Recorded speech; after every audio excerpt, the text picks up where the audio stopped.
Our next inductee is Steve Carrere. Steve was a member of the baseball team from 1999 through 2001. He is the first baseball player who's been inducted into Stockton's Athletic Hall of Fame. A few things I remember about Steve is he was very dedicated to the sport, and I don't want to take it away from his talent because he was also very talented, but I think Steve worked as hard as he could to get the most out of the talent he had. It's one thing that always stood out to me with Steve. He was also a great guy. He's a nice guy. He was always complimentary. He was always polite. He was always respectful to everybody. And they're two good qualities, hardworking and being polite. And they're things that always stood out to me. I got to know Steve pretty well because he spent a lot of time in the athletic training room. And at the time I was here, I was the head athletic trainer. But that wasn't because Steve was hurt a lot.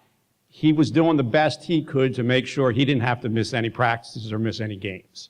It's almost like he was on a preventative maintenance plan with us, and we were trying to keep him going at a full go all the time. My Steve Carrere story. When I started working at Stockton, I was 26 years old. I've now been here for 22 or 23 years, and one of the things I've learned is for people that work, for a lot of us that work in college athletics, there comes a point when you have to realize you're not as young as you think you are. So I'll go back to, it was either 1999 or 2000, and it was a sunny spring day, and I thought it was a good idea to pitch batting practice to Steve Carrere. In my time, I was a decent left-hand pitcher. I was a junk ball pitcher. There wasn't a practice going on. It was me, Steve, and and Brett said, and Brett was there too. So I'm pitching to him. I throw him a knuckleball, and he hits a rocket right back at me. Well, I can't react to it quick enough. The ball hits me dead in the throat. Right smack in my throat. So I drop down on one knee. I'm gasping for air. Steve comes running up to try to take care of me. So you got the medical staff hurt and a player trying to take care of me. It's not a good combination. Fortunately, all that I ended up happening to me, it could have been much worse. I lost my voice for about 2 weeks. I couldn't talk. But I learned my lesson. That was the last time I was on the field or any courts with any of our players, because I realized I was a little older than I thought I was. So some stats for Steve. He played at Stockton for 3 years. He was named an All-NJAC player 3 times. He was first team in 2000 and 2001. He's Stockton's only 2-time first team selection. In 1999, he was a second team selection. He was an ABCA All-Mid-Atlantic team selection in 2001. In career stats at Stockton, again, this is just for 3 years that he was here. He's second all-time in triples. He's fourth all-time in batting with an average of .369. He's fourth in doubles and also home runs. He's ninth in career RBIs. In 2001, he put together what I consider to be a remarkable season. He hit .419. He had 14 doubles, 7 home runs, and 37 RBIs. That season, he ranked 17th in the nation in doubles and 19th in the nation in slugging percentage. It's pretty impressive. Steve, please come up.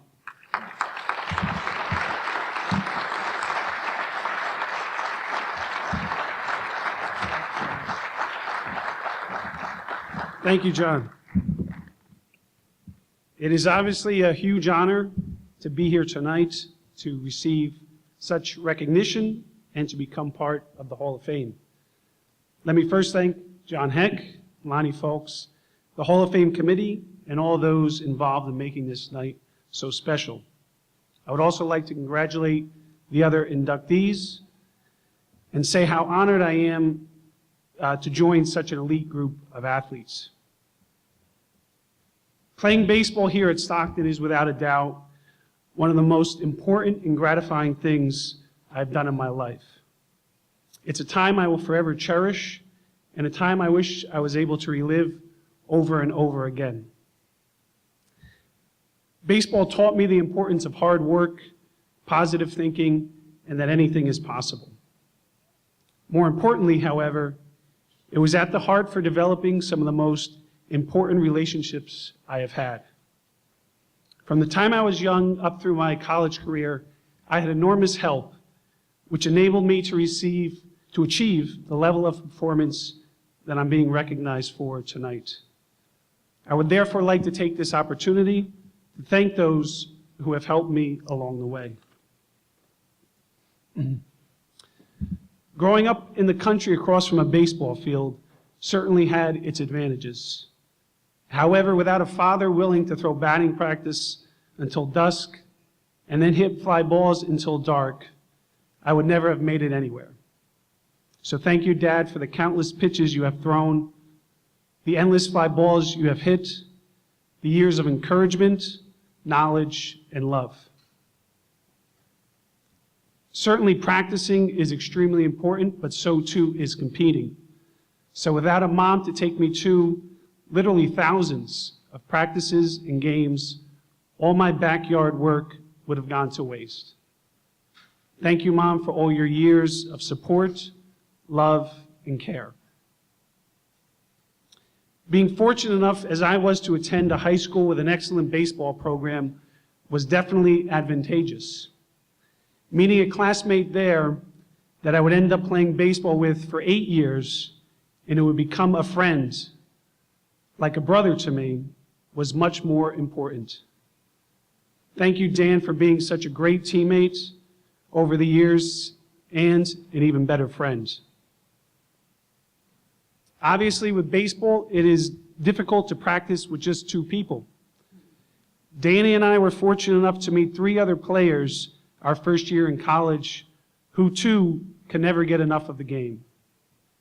I never imagined that our hours of practice together would lead to years of friendship, which today remains just as strong.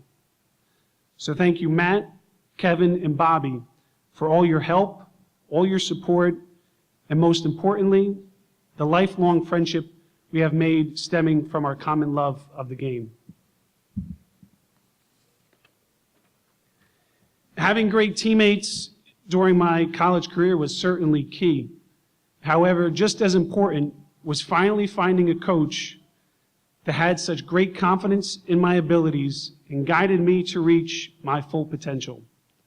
Thank you, Coach Gurzo, for your guidance, your insight into the game, and your belief in me.